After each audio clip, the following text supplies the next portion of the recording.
Hurmatli yurtdoshlar, sizlarga inomarkalarimiz kelishda davom qiladi. Navbatdagi mashinamiz Kia K5 mashina. 5-pozitsiya. O'zi buni 6 xil pozitsiyasi bo'ladi. Bu 5-pozitsiyasi. 2023-yilda ishlab chiqarilgan, 31500 kilometr yurgan.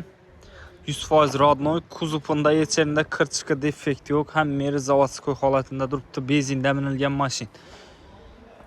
Demak, mashinamizda yumshoq balonlar qo'yilgan. 360 bar, 5 kulchoy dostуп bor. Ishlar ham top-toza turibdi. Akkuratni, elektronli sidinalarda. Kruz kontrollari bor, hamma narsasi tayyor.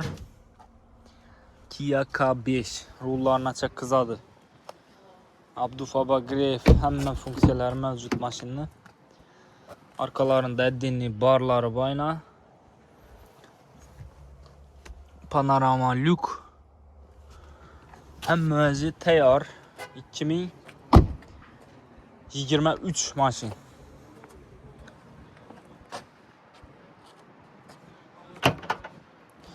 Arkaları taptaza turibdi, zavodskoy holatida. Hammaga nasib etsin.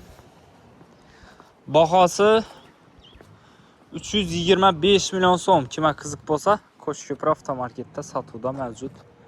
Sotuvimizda turadi. Kelib, barter, kredit, naqd pul asosida ikkita orasida xudo xolasa.